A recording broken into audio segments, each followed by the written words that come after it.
दाबी पनि सही नहुन सक्छ, तर भएका दाबीलाई भएका हामीले गरेको कुरा चाहिँ अरूलाई भनिदिँदाखेरि हजुरहरू मार्फत जनतामा जाने त हो नि होइन।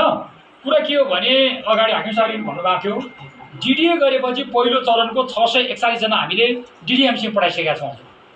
अब पहिला सुरुमा म डिडिएमा गएँ हजुर, कहिलेकाहीँ कुरो बुझाउन गाह्रो हुँदो रहेछ। राष्ट्रिय प्राधिकरण एनडीआरआरएमए को नियम बमोजिम यो सङ्घीय सरकार अन्तर्गत गृह मन्त्रालयको मातहतमा थियो, यो हाम्रो मातहतमा छैन हजुर। त्यो एनडीआरआरएमएले डिडिए गर्नको निम्ति उतैको टिम हजुर है, यो कुरा त बुझिदिनु पर्ला हजुरले। कति कुराहरू स्थानीय तहको भएको हामीले चाहिँ गाली खानुपर्छ, हामीले पिटाइ खानुपर्छ, हामीले शराब खानुपर्छ, तर कहिलेकाहीँ त्यस्तो हुँदो रहेछ क्या हजुर। त्यो डिडिए गर्ने 13वटा वडाको लागि दुईटा टिम होइन, दुईटा टिम दुईटा चरणमा गरेर उहाँले पठाउनु भयो। त्यसो माने गर्दा पहिलो चरणमा 641 वटा त्यो डिडिए दाखेरि त्यसले के गर्यो 641 जना है, 641 जना चाहिँ विभिन्न किसिमको यो मेजर रेट्रोफिट, माइनर रेट्रोफिट अनि रिकन्स्ट्रक्सन र गर्नै नपर्ने यस्तै खालका गरेर उसले 641 जना पठायो। 641 जना नियमले हामीले कहाँ पठाउनु पर्छ त स्थानीय विपदको बैठकबाट डिडिएमसी माथि सिडिओ साहबका नेतृत्वमा रहेको डिडिएमसीमा हामीले पठाउनु पर्थ्यो। अहिलेसम्म मलाई लाग्छ हामी 7वटा पालिकामा भेरी नगरपालिकाले मात्रै पठाएको छ ल है हजुर। मैले गल्ती बोल्यो भने यसलाई फेरि हामी करेक्सन गर्नुला। 641 जना माथिको बैठक पनि हजुर जानुहुन्छ। अरू पालिकाले 6वटा पालिकाले अहिलेसम्म 0 है। अब हामीले अरूभन्दा अलिकति हामी तात्यौँ हामीले इमान्दारिता देखायौँ भन्ने कुरामा हजुरहरूलाई अब हामी जे हो त्यो भन्दिनँ त हो नि हजुर है। त्यसपछि अघिल्लो बढ्यो कार्यपालिकाको बैठकबाट त्यो भयो कार्यपालिका र विपदको, र हिजो अस्ति मात्रै फेरि अब बाँकी रहेको वडाको पनि डिडिए त सक्यो हजुर। माथिकै त्यो दुईटा टिम आइसकेपछि अस्ति मात्रै फेरि हामीले 3991 भनेपछि हामीले त्यो पनि गरेर पठाइसक्यौँ हजुर हामीले। अब हामी भेरी नगरपालिकाले हामीले त पठायौँ, अन्य 6वटा पालिकाले पठाएको छैन भनेर हाम्रो त होल्ड गरिदिनु भएन नि, मानौँ न केही कुराहरू छ भने स्मृति हजुर उहाँले पठाइदिनु पर्यो। यो कुरामा हजुरको पनि साथ चाहिएको छ त हामीलाई होइन। कहिलेकाहीँ अब नगरपालिका टिमले गरेन कि भन्दा हामीले दुईटा चरणमा डिडिए आएको थियो, दुईटा चरणमा हामीले पठाइदिइसक्यौँ। र हजुरले भने जस्तै अब यो पाटो हजुरले बुझ्नुभयो होला 6वटा पालिकाका नकुट्यौँ होइन हजुर। हामी सिडिओ साहबलाई पनि हजुरहरूले पनि भनिदिनु होला भेरी नगरपालिकाले 2 चरणमा गरेर डिडिए गरेको कुरा स्थानीय विपद व्यवस्थापन समितिले निर्णय गरेर पठाइसकेको छ। त्यसको गर्नुपर्ने कामहरू अगाडि बढाइदियो भनेर हजुरहरूले हजुरको ठाउँबाट भनिदिएको हाम्रो कामै त्यही हो, जिम्मेवारी हामी त गरिहाल्छौँ। गुनासो सुनवाई समितिको निम्ति यसले नगरपालिकाले पनि गुनासो दर्ता गर्न सक्छ र वडाबाट पनि छ हजुर दर्ता गर्ने होइन। अहिले नजिक हो। त्यसो भएले गर्दा हामीले के भनेको थियौँ भने अब एकैपटक बसौँ न त सल्टाइदिउँ भनेर भनेका थियौँ। कोही वडाबाट आएकै छैन, गुनासो मात्र गरिराख्ने, वडा नचल्दैदाखेरि त आएन नि त हजुर।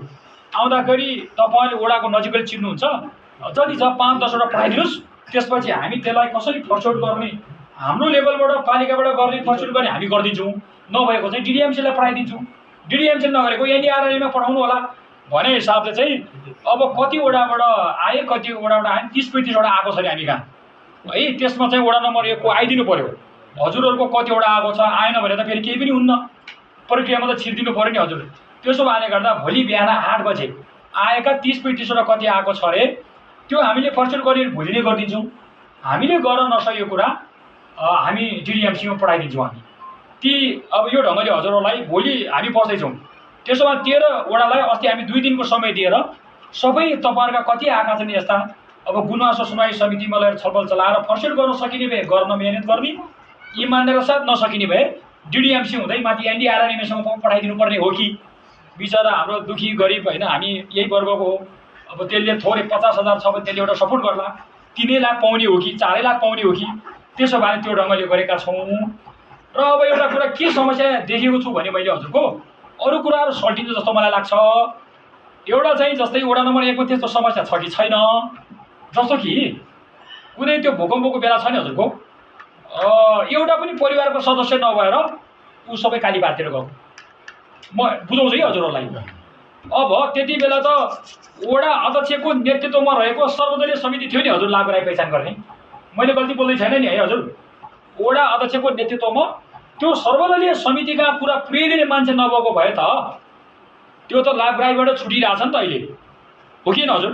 अब त्यो कालीपारबाट आयो सपरिवार आफ्ना चाहिँ लालाबाला बोकेर आउँदाखेरि न उसको घर छैन, अब भूकम्पले ढुङ्गा माटोले घर त भत्काइदियो, न उसको अब कोही मान्छे भएको प्रहरी मुचुल्का हुन्छ त त्यहाँ, न त्यसको प्रहरी मुचुल्का छ, न त्यसको अन्य प्रक्रियामा। अब त्यसका लागि गर्ने के, मैले हिजो त्यो कार्यविधिमा पठाउँदाखेरि पनि अब प्रहरी मुचुल्का अब फेरि चाहिन्छ त्यो कानुनले।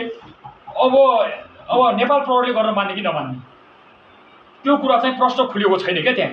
त्यसो भने अरू कुराहरू सकिन्छ।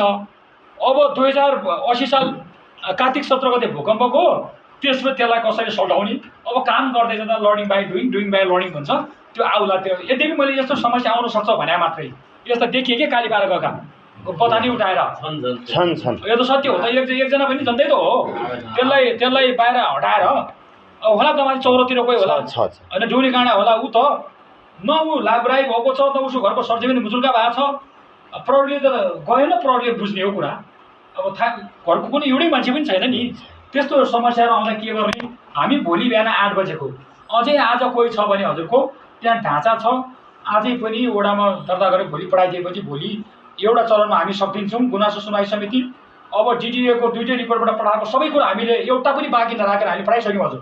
अब पैसा आउन मात्रै बाँकी हो। त्यो अब सम्झौता गर्ने, त्यसले कति पैसा पाउने हो? 50,000 हो कि 1 लाख हो कि? पुनर्निर्माण हो भने 3 लाख कति 4 लाख हो। त्यो पाउने कुरा हामीले पठाइसक्यौँ हजुर है। अस्ति नै पठाएको त्यो त्यही दिनै बैठकमा बेलुकी हामी इमेल गरेर पठाइसकेको थियो। त्यसो भने गुनासो सुनवाई समितिको भोलि बिहान 8 बजे हामी गर्दैछौँ। त्यसो भएकोले गर्दा म यो कुनै हालतमा ढिलो गर्न चाहन्छु, किनभने यही बिचमा अब ठुल्ठुला घटना अहिलेको इलामको कुरा सुन्नुभयो। कहिलेकाहीँ यतातिर आउनु भनेको बजेट इलामतिर जान सक्छ, झापातिर जान सक्छ, तल रौतहटमा जान सक्छ। त्यसो भएकोले गर्दा यो गल्ती म नगरौँ भन्ने कुरा हो। अब भेरी नगरपालिकाले गर्छ, अरू पालिकाले आएको छैन भनेर होल गरिदिने माथिको अधिकारीहरू चाहिँ भइदिनु भएन। यो कुरामा पनि हजुरहरूले सबै लागेर हुने कुरा त हो नि हजुर। अब एउटै मेल लागेर पनि हुँदो रहेछ, एउटै हाकिमशाह लागेर हुँदो रहेछ, एउटै अब सँगसँगै जाउँ। एउटै डुङ्गा हो यो होइन, एउटै डुङ्गा हो, डुब्ने सबै हो हजुर। अब बुझिहाल्नु पनि अहिले राष्ट्रिय माहौल होइन। त्यसो भएकोले गर्दा अब मजाले हामी यसरी जाउँ। अब आउँदै गरेको अब दसैँ तिहार र छठ त यहाँ मान्ने कोही पनि छैन होला। तिहारको हजुरहरूलाई शुभकामना छ। शान्त रहौँ, बढी नरिसाउँ। विगत नै भइसक्यो, भविष्य पनि थाहा छैन। वर्तमानलाई चाहिँ शान्तसँग बिताउँ, डोडेबारीसँग सधैँ हाँसिराख्ने जस्तो बनाउँ। अब अब मणिरामले त झनक्क रिसाउने नभइदिनु पऱ्यो। कार्यपालिका सदस्यहरू पनि उदाहरण जनतालाई दिएर त भएन नि। त्यसो भएकोले गर्दा अब मजाले त्यति भन्दै अब म हजुरलाई फेरि पुनः यस्तो राम्रो कार्यक्रममा आउन पाइयो।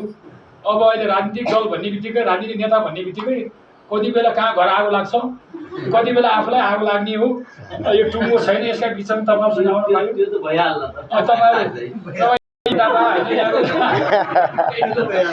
तपाईँहरू भने अब